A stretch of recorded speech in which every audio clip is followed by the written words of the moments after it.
When looking for the king of podcasts, you're at the wrong channel.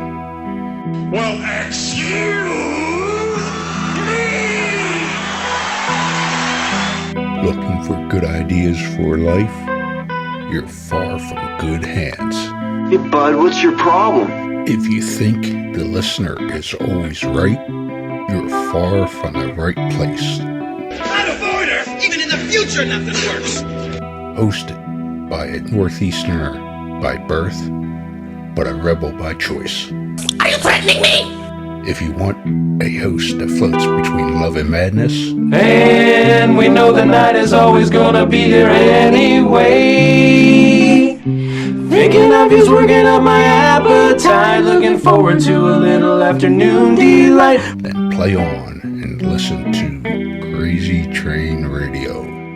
All right, guys, listen to this blues riff and B. Watch me for the changes and try and keep up, okay?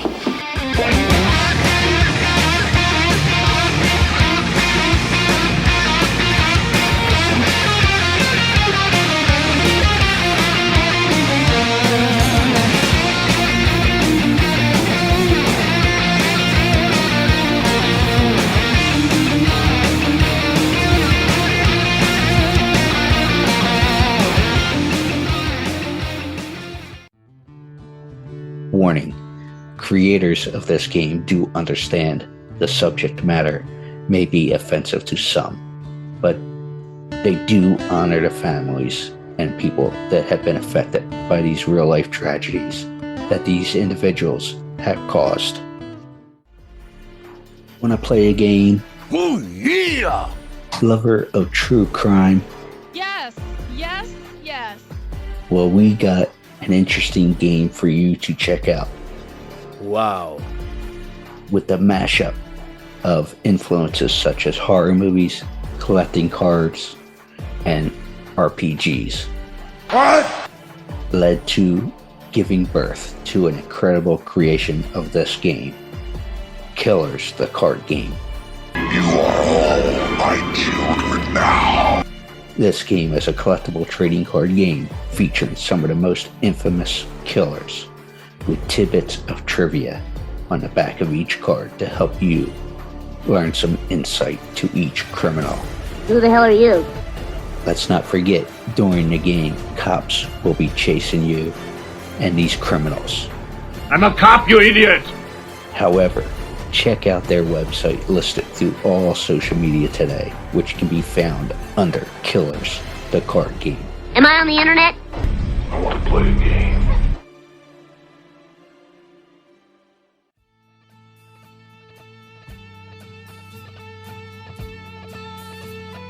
Hey, this is Hal Havins from Night of the Demons, and you are listening to Crazy Train Radio. It's crazy, and there's a train. So, yeah, radio. It's cool. Listen more!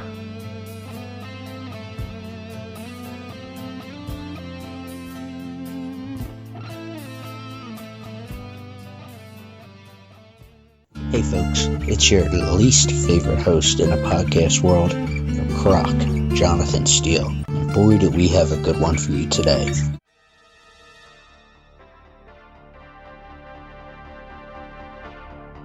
Ladies and gentlemen, boys and girls, children of all ages, this next guest has been involved with many different projects that folks are very familiar with throughout pop culture history, from TV and films. But many of our audience might be aware of this guest because of his awesome line of Yeah! Eat a bowl of fuck! in Night of the Demons. Let's welcome Stooge himself, Hal Havins. Hal, how the hell are you? Good, how you doing, man? Good, and I gotta say, and people are looking at me like I'm nuts, but Quiet, numbskulls, I'm broadcasting. maybe I am partly. But I actually watched a different flick today, because obviously I've seen Night of the Demons. But I was watching Sorority Babes and the Slime Ball Bowl-O-Rama. Yeah. And you made a hell of a bowling ball, I will say that, sir. Isn't that right? And that works good, yeah. Yeah. It would have been better if they shaved the head to get the whole, smooth roll, but that's Well, my head was pretty shaved, actually. Yeah, exactly. I But couldn't get. I did that just after Night of the Demons, and I couldn't get the dye out of my hair. yeah. So my hair kept growing in. It still had the dye. So I just kept shaving my head or the sides of my head, trying to get rid of that color. So that's why my hair's so fucking short in that thing. Yeah, exactly. That little tidbit I didn't know. But how are you doing? Everything good for you? I'm good. I'm good. I'm in the middle of moving, but I don't know where I'm going to move to. I haven't decided. The problem is there's too many choices. There's too many places to go, Well, all right. We'll go personal then, right here. Where is in your head as far as where you'd like to go? Well, I live in a beautiful spot now, Big Bear, but it's Big Bear, California. We're outside of Los Angeles by about 3.5 hours. Yeah. And it's just too far. I've been here for about 1.5 years now, and I love it. It's absolutely gorgeous, and there's a lot of great fun up here, great entertainment. It's a tourist community, so there's a lot of fun. But it's just too far. So I think I found another mountain that's closer, because I tend to like to live in the mountains. And I think I found another mountain, more of a hill, and it's closer, and I can probably get into town in an hour and a half. So I think that's where I'm going to go. I've been looking at a lot of different spots. I don't know. I like trees, or I like desert. Those are my choices, and the desert, it takes way too long to drive in from, I don't know if you know Southern California, but there's an area called the High Desert, and I used to live there, and it was great, but it's just gotten to the point it takes way too long to drive. Yeah. So, man, this is really getting boring. No, it's funny because how does it like freeways? Oh my God. Boring. What the hell is wrong with it? Where's this going already? But exactly. No, I have a friend. I've been out there a couple of times. Well, I got several friends and acquaintances in the area. And last year, I was at an acquaintance's house. He lives in Canyon County up near Magic Mountain and all. Yeah, Canyon Country. Yeah, and that's just a beautiful area. A lot of hills, a lot of green. It is. Of course, it helps that he's on the top of the mountain, but that's good. But it's a beautiful area, I was looking around out there, but there's just not really, I couldn't find the right spot, I mean, I don't know a lot of the towns. I used to know one around there that I loved, but again, it's really hard to get to. So it's hard to get out. It's hard to get into town to go to work, Mm-hmm. So, and I'm starting to work again. So I took, several years off. I had a family tragedy, just so we don't meander around it, in 2020. So I quit working for a while, and a long while. So now I'm getting back to work, and I just have to be closer. I can't start again, from this far away. And it's the same issue kind of up on that side. It's just the freeway traffic here is so insane now. Yeah. That what used to be a 45-minute trip is now an hour and a half. So and you put that on both ends of the workday, and it's a lot of driving, and I'm used to driving. I like driving. I just don't want to drive, from here it's 3.5 hours, and this is 6-7 hour day just driving. And so that's not going to work. Anyway, I'm sure everybody's thrilled hearing about my traffic issues. I think we all have it. I have it in the South Jersey, Philadelphia area quite often. So, I spend a lot of time out in Philly, oddly enough. And since I've been on Facebook, which has only been 3 weeks now, 4 weeks, something like that, I've found that there's a crap ton of horror fans in Philadelphia. Yes. And so we're going to try to do an event out there, I think in August. Nice. Probably the New Jersey Horror Con. It'll probably be after, because I've got two cons in a row. And so it'll probably be after the second one if we can make it work. Well, we'll go there then on the professional side. Rumor has it, and we know everything online is true, that there was a time period you were uncomfortable with the idea of doing conventions. So what was it about? What convinced you? Let me give this a shot. Yeah. No, I was asking what made you say, let me get this a shot. Oh, I see. Yeah, I really was uncomfortable with the idea. I don't like crowds. I don't like being around a lot of people I don't know. And luckily, I was an actor, so I lived in this tiny little bubble, and I didn't have to worry about all that too much. And then they started asking me to do conventions, and I just couldn't. So for 20 years, I said no. And then Kevin Tenney asked me to do. He does a charity for autism, and he asked me to do a screening for that. And of course, I said yes. You can't say no. I don't like people. So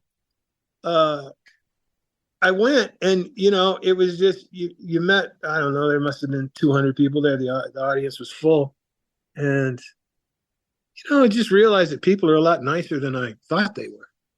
And the fans made it such a great and enjoyable evening that the next time I was asked to do a con, and it was Kevin asked me to do it, so I said yes again, and I knew that everybody was going to be there. And the cast of Night of the Demons, we're all really good friends. Mm-hmm.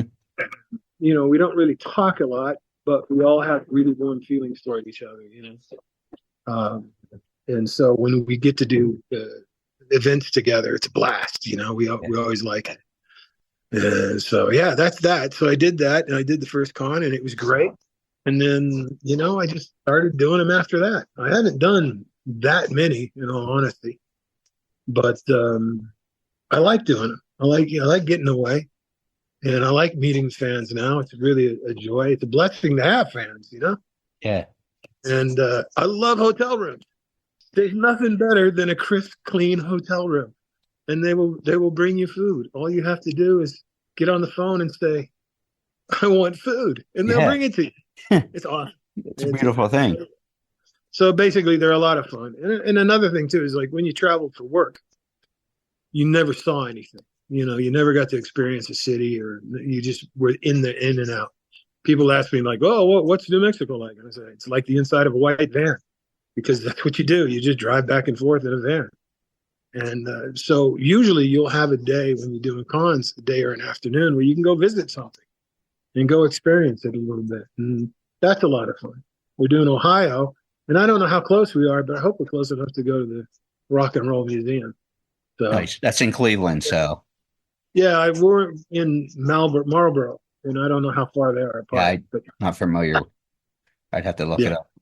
I have no idea. I don't know anything about Ohio, other than got the Rock and Roll Hall of Fame. That's it. Yeah. And the Football Hall of Fame's right there, too. They're like right close to each other, so.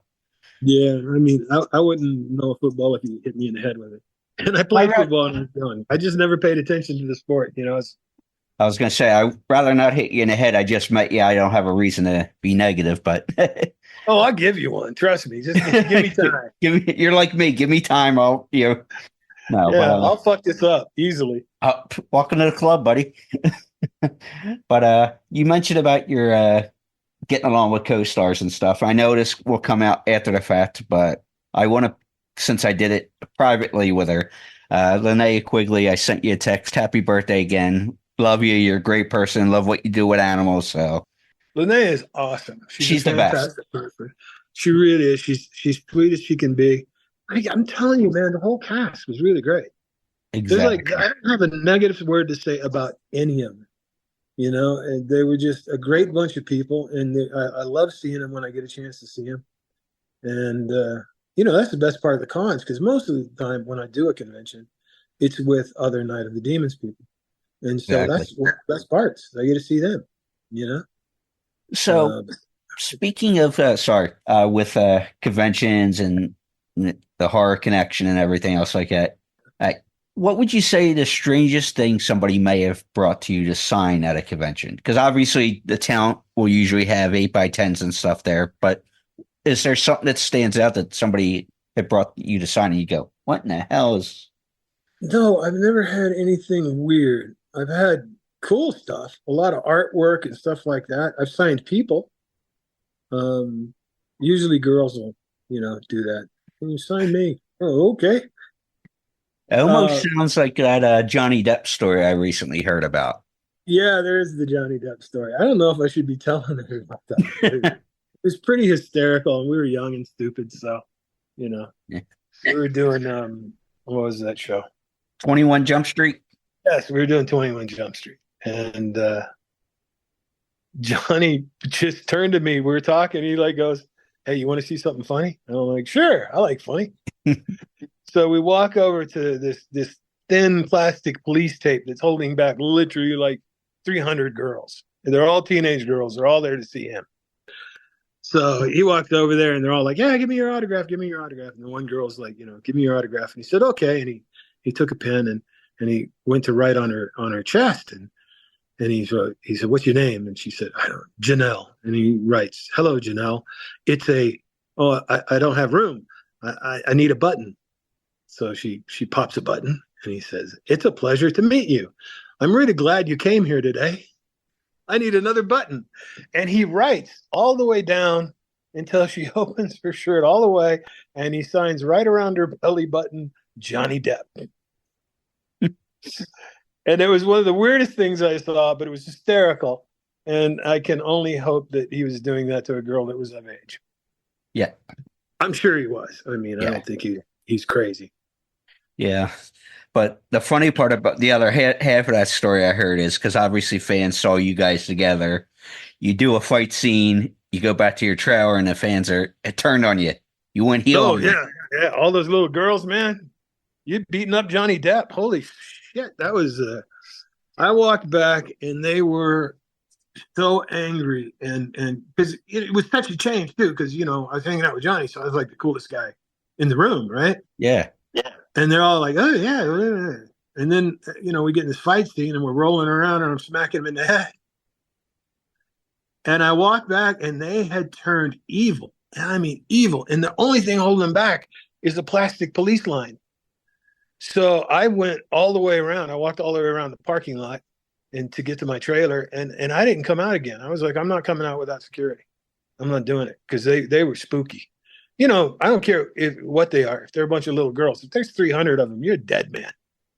You are a dead man. So here's my advice.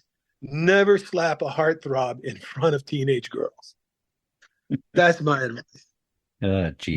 Yeah, I just, and they actually, they had somebody accompany me, and I would just walk all the way around the parking lot instead of walking back to the set in a straight line, because I wasn't going to go near them. They were vicious little things, and they all have claws. They got these claws hanging off their fingers. They're going to tear you apart. So anyway, that's about all I got for that. Yeah. Too bad you didn't have something like this, nail clippers at the time, but hey, I feel like what the hell is it? Carrot Top with props, but fuck it. I knew a guy that was in a band, and he was a teenage heartthrob, and they would rip off their clothes when they leave the theater after a show, and he was telling me stories about how mangled he would get. They even if they're just pulling at your shirt, they're scratching you and tearing you. And you're looking, going, "What in the hell happened to me?" Yeah, and he's like, by the time you get to the limo, he's like, "We're just mangled. All of us were bloody messes." So it's like, well, you made the big dollars, and I'll leave it at that. Yeah, it's the sacrifices we make. But exactly, I said that's the sacrifices we make. Yeah, I was agreeing. I said exactly. Yeah. So what made you want to get into the wacky world of acting and entertainment? I don't know, but that's way too much a personal question. I was asked that literally at one of my first auditions, and I told the director, I said, "You don't know me well enough for me to answer that question." And obviously, he did not hire me. But the next director on the same show did, so I ended up doing the show a week later. Nice. But it's hard to explain. Any artist that starts, I've taught acting since I started acting professionally, really. And I've learned that any artist that starts when they're, say, over the age of 14, maybe 15, you're feeling an emotional need of some kind. It does something for you. And I don't care if it's painting, sculpting, music, whatever.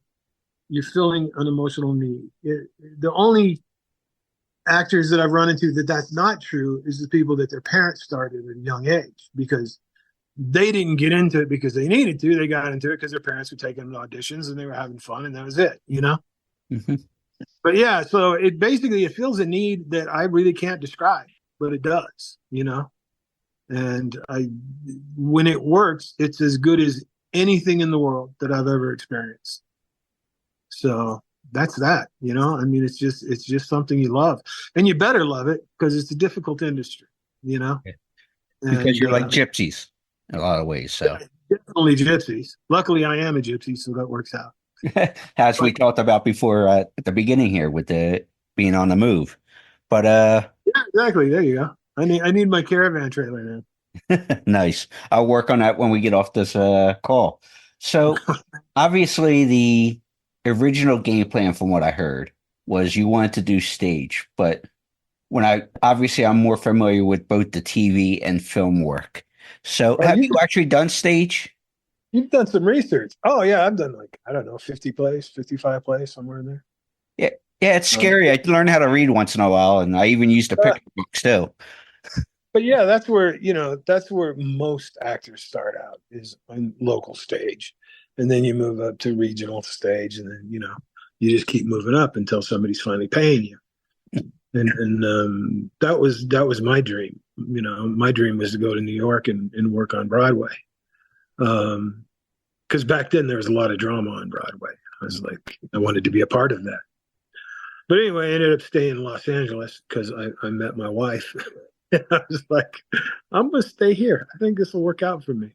Yeah, and I was picking something up at a manager's office for a friend, right? Yeah, actually, yeah. There was a friend that asked me to come into town with her, and I said, okay, why not? She was doing a showcase, and I'd never seen a showcase. So I was like, okay. And then she says, you know, I need to stop and meet with my manager. Is that okay? I said, sure. She's like, come on in. It might be good for you to meet her. Well, it was, because 38 years later, we were still together. But Nice. yeah, I walked in, and the moment I saw her, that was it. I was done. Game And plan so, has changed, folks. yeah, it wasn't even a consideration. I didn't even think about it. I was just like, I'm done. I'm coming back here and hanging out with her. And I did, because I called my friend, and I asked her, you know, how can I get back there? What can I do to see her again? And she said, well, she teaches commercial classes. And I was like, that's it. So I called up and I asked if I could join her commercial class, and she said yes. And then I didn't leave her alone. Like, I just didn't. And hence 38 years later, here we are. Exactly. You know, I was very lucky, you know. And that's one of the reasons I was able to live in a bubble, is because she always represented me. And so she always made sure that I was covered, you know. And I didn't have to take risks that a lot of other people have to take when they're actors.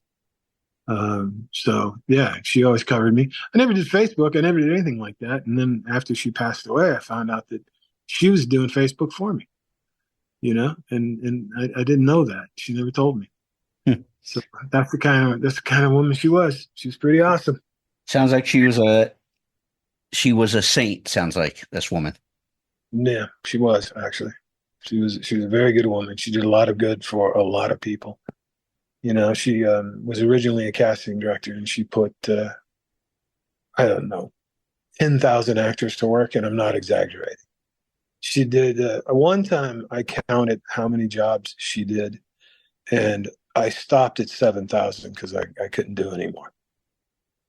And so, you know, that's who she was, and that's, you know, that's why her obituary was put in the Hollywood Reporter. You know, the town loved her, and so did I. Well, So yeah. there you go. For different reasons, obviously. But what I was going to go with the stage and TV and film and everything like that, because you've done the gamut. Obviously, they're different beasts, as I like to say, because when you do theater and stage, you usually have the live reaction. If we're doing good, we're doing bad. You get a response immediately for what we're working on. Where if you do TV, film, etc., you might not get a response for 6 months, a year, whatever, depending on its place. You get an immediate response when the director walks up to you and says, "Hey, next time try not sucking." Oh. But Yeah. That's the thing. Every medium has its own conventions, right? And every style in every medium has its own conventions. So it takes a while to kind of parse all that out. But once you do, you kind of lock into what you're doing at the moment, and it if you rehearse right, it becomes ingrained inside of you, and you don't really have to worry about it too much. You just, in your mind, you go away and you create, and whatever happens, happens. And when you're done, yeah, you hope nobody walks up to you and says, try not to suck next time. Yeah. That's it. What's your process usually when you're trying to learn a script of any format? Well, my process is pretty detailed, but as far as learning a script, I do not memorize scripts. No. I stopped memorizing scripts decades ago. My basic, and this is what I teach really, is I teach, you create an emotional chain, right? Every moment in the script is a new emotional moment. Like, we're talking here and I'm trying to convey ideas to you. And I'm not thinking in terms of words. I'm not thinking about the next sentence I'm going to say to you. I'm thinking about the next idea I want you to get, right? And so that's what we do in life. We think in images. We don't think in words. So consequently, we build a chain, an emotional chain, moment to moment to moment. And you work on that chain and you build that chain inside of you, the emotional shifts. And what happens is you can't get to those emotional moments without the dialogue. And you can't get to the dialogue without the emotional moment. They go together, right? They blend into one. So consequently, you never really learn. You never sit down and memorize lines. They just start to happen the more you work emotionally. And once they do that, they're a part of you. And you can't not say it. Once you get to that moment, you get that emotional moment, you can't not say the line. It's impossible. You have to. And you're like compelled to. Then once you say the line, that forces you to the next emotional moment. And that's basically my style in a nutshell. It's basically Stanislavski technique, classical technique, just condensed for film and television, because you have to work so fast in film and TV. Unless you're a star that gets like a year and a half to do a film, Yeah. With that being said, though, and I find that very interesting, with you trying to based off emotion and everything else like that for whatever you're working on. Do you find that most folks, like directors and producers and stuff, are open to ideas you might get by reading? You're looking at, say, your dailies for the script and stuff and say, hey, I'm feeling this for an emotion for what we're doing here. Can we go try this direction or try that direction? Well, yeah, in film and television, most directors want you to come in. I mean, they all want you to come in ready. You're a professional. You're supposed to know what you're doing, right? Mm-hmm. So you have to come in with everything already planned. You can't just walk on the set and go, I have no idea what I'm doing. No, you'll find it in TV. You'll find that stars of a series will do that after they've been on the series for a year or so, because they know the character, they know the environment so well that they can walk onto the set and just grab their sides and just rock, because that's what they do every day, all day. And usually that's why they get paid to do what they do, Yeah, well, and they walk in prepared, but they don't walk in as prepared as a guest star, say, right? A guest star, you got to walk in knowing exactly what you're doing.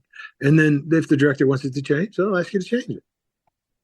And then you change it. And it's the beautiful thing about the way I work is it's very plug and play in a sense. Each emotional moment, is a thing to itself. So if a director asks you to change something, you just change that emotional moment. Mm-hmm. You're not changing the whole script. You're not changing your whole performance. You're just changing one moment. And it doesn't get in your way. You don't get intimidated by, like new lines. Every day you come in, especially if you're doing TV, they'll hand you your script and it'll have new dialogue because they rewrite it constantly. But that new dialogue won't bother you when you're working this way. It's just like, okay, what's the moment now? Boom. Where are we going? What are we doing? And all right, let's do it. Yeah. So yeah. Yeah, Sorry. you don't, when you're working, like I said, you're a pro and you're supposed to know what you're doing. You're supposed to go in there ready, but you also have to be free to to make changes. You have to be free to respond to your scene partner, you know, because they're not going to perform the way you have it in your head. What you've built is going to be different from what happens on the set, and you have to be open to that. So it's this weird mix of being completely prepared and not caring. You prepare yourself as much as you can, and then you let it go and pretend it never happened. And it's a part of you already. So it works. Yeah, I'll talk about acting for hours, man. No, it's I think people who listen is because I have some young actors and stuff trying to get into the business and all can take something from that too. So that's good. well, But good. Yeah, that's another thing. I'm starting to act again. I'm going to start teaching again once I get off the hill. And yeah, I've always loved teaching, and because I love acting, and I like actors, so it kind of all goes together. yeah, exactly. When you think about your career, and I mentioned you've been a part of different things that were heavily influential of pop culture, whether we go back to early in your career, like 21 Jump Street, Alf, Cheers, things like that, to things of more recent time, How I Met Your Mother, Parks and Rec, and Mad TV, and yeah, just this, and obviously Night of the Demons. And when you think about all these different projects you've been lucky enough to be a part of, does it one stand out to you, or not so much stand out to you, but does it make you feel whole and happy, would you say? Because, hey, you know what? Not many can have the career I've had. It's been pretty good. Well, I think you said it right. Lucky, I mean, you work hard and you hope you're good at what you do, and then you hope you're lucky enough that it works for you. You know, they all stand out to me, every single one of them, for different reasons. They're all special, and they're all it's like a songwriter. They're all your children. Mm-hmm. You may not want to do something, but the weird thing about being an actor is you have to become emotionally attached to the material. So you could hate it. You could be on a show that you just hate. You never watch. You didn't. The moment you work on the script, you love it. It means something to you. It becomes a part of you, and you're never the same. Everything you work on makes you a different person. And yeah, so I appreciate every one of them, and I'm very lucky that I got to do what I got to do. I'm a journeyman actor, but I've been fairly consistent. And when I've wanted to work, I've always been able to find work, and I'm grateful for that. The town's treated me really well, and that's the one thing is, it's a small industry. Mm-hmm. It really is. There's a lot of people involved, but it's pretty small as a universe. And when when the town accepts you and you realize that happened, you can't be anything but grateful. It's such a blessing to be able to do this job and to do it with the people that I've done it with. I've always run into. I was talking to somebody about this. I think it was yesterday, actually. I've been warned about so many actors and stars and stuff like that, oh, they're a jerk. You can't be around them. I was on one show where the second AD came up and warned me not to look in the star's eyes. Don't look in her eyes. All hell will break loose. I'm like, well, how am I supposed to accomplish that? It's not going to happen. So you got two choices. I'm going to look in her eyes, or you can fire me right now and I'll go home. And she's like, well, no, don't go home. And of course, I looked in her eyes and I talked to this person, and she was wonderful. She's fantastic. And every time I've been warned, and I haven't been warned that many times, like 3 times that I can think of. Every time I've been warned somebody was bad, they've proven to me that they were actually wonderful people. And, it's just a gift to live this kind of life, I don't get to do it every day like, a lot of people do. But I've done it enough that like I said, I'm really grateful. And I'm really grateful that there's an audience that likes what I've done. And, I think it's time for me to get back into the world again. And yeah, we'll see how the second round goes.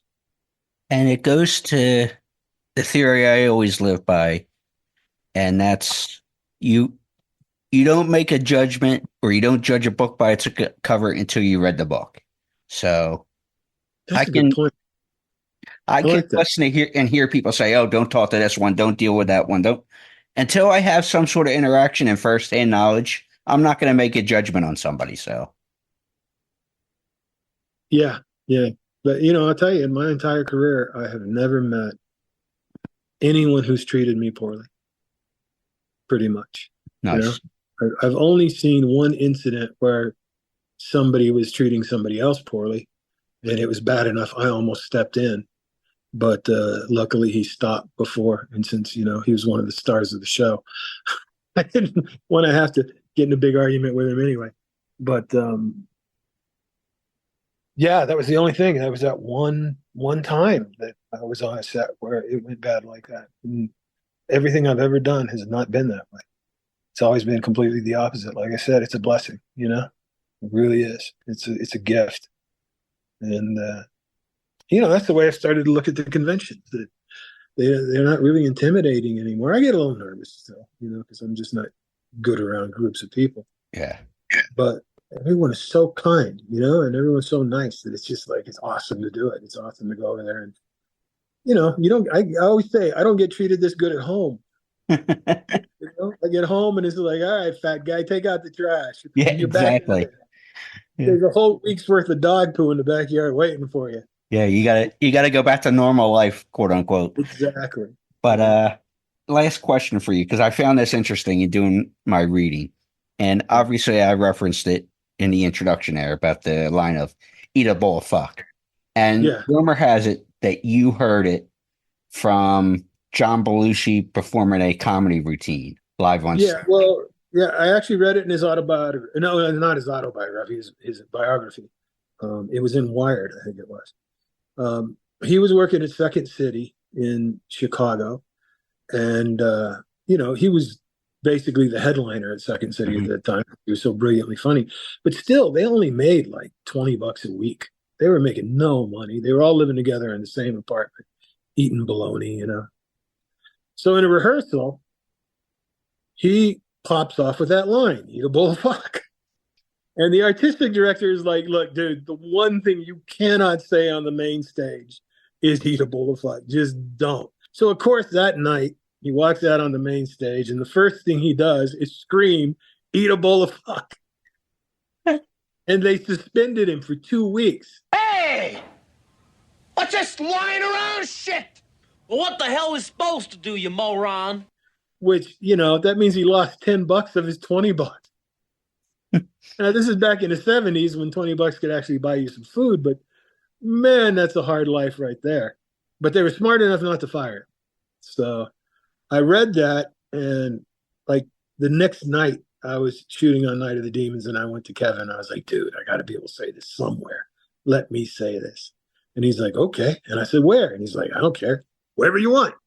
And luckily, that same night, we were shooting that entry scene. And so it just fit perfect, And nobody knew that Belushi did it. So it was considered mine for a long time. And I figure, it's okay. I stole it from him, and I appreciate it. But I used to do that back then. In the early days, I would put a small tribute into an actor that I respected in each role I did. It'd be a gesture, a nod, a something. You know what I mean? Mm-hmm. It would be tiny and it wouldn't break character, but it'd just be enough that I knew I said thank you to Brando or Olivier or whoever, Yeah. Nice little tip of the cap to whoever it might be. Yeah. And I was the only one that would know. Nobody would notice it. But I stopped doing it because I forgot what they were. So if I ever saw anything, I didn't remember what it was anyway. So I just kind of like, okay, I've done enough of them. Yeah, but it certainly sounds like something Belushi would have done. Absolutely. When I saw that, it is. It's something he did, and I was happy to take it and make it mine. Right on. And I'm kind of grateful because that line has really sung throughout the last whatever it's been, how many years. That seems to be the thing. There was actually a time, because everybody, when I sign something, I give an autograph. Almost everybody asked for me to write "Eat a Bowl of Fuck" if it's a Night of the Demons autograph. And there was a time I felt like, I'm getting too old. I can't do this anymore. It's embarrassing. So I said, I'm not going to do it anymore. And I stopped doing it for like 2 conventions, and people got so mad at me. I mean, they were angry. And so I started doing it again because I was just like, man, if people want it that bad, it's like, go ahead and do it. I still find it a little bit embarrassing sometimes, you know. But if my people want it, you know. Yeah. Exactly. I mean, you gotta give the people what they want, you know. They give you a lot, so you got to give back what you can. Yeah. So what, obviously, as we wrap here, and thank you for the time, Hal, but what is, besides the looking at moving and such, but professionally wise, you said you're looking to get back into work and teach and all that stuff. Is there anything on the books that we're definitely going to be doing? No, right now I'm working in radio. Really? You know, Nice. I host a daily afternoon show on KVBB 94.5 FM, the voice of Big Bear. It's streaming at kvbb945.com. And every Friday from 5 to 7 Pacific time, I do a 2-hour blues show.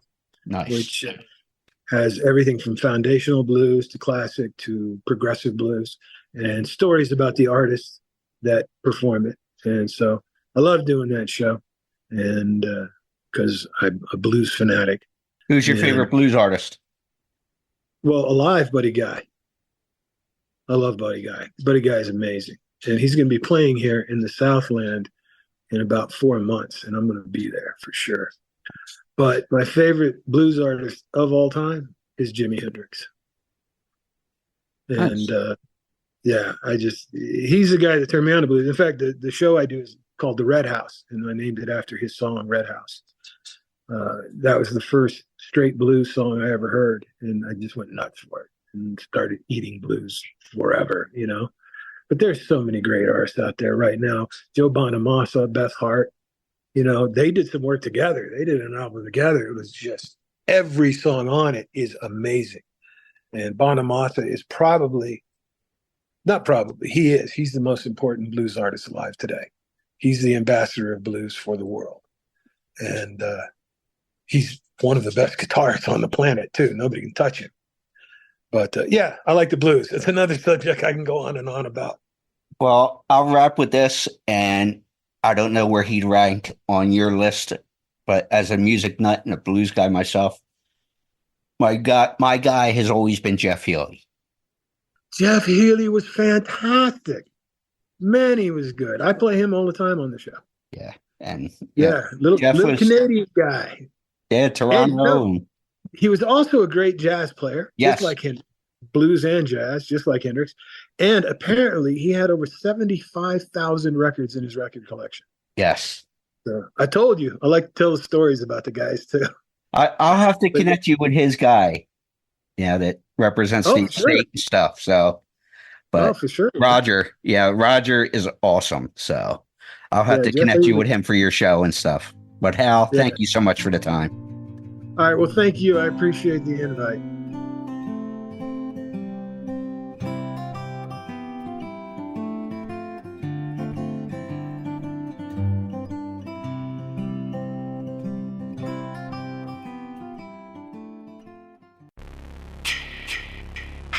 Hey there, Friday fans.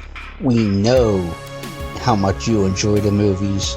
Enjoy grabbing your Friday merchandise and interacting with the Friday family, whether it be at conventions or during our particular watch-alongs. Well, when you're looking to get yourself masks, why not check out our friends over at Camp Blood Customs out of New York State and order your specific custom mask from any of the films. All orders are made specifically. Your needs and wants are. Make sure you find Camp Blood Customs on Facebook, Instagram, and all over social media and order yours today.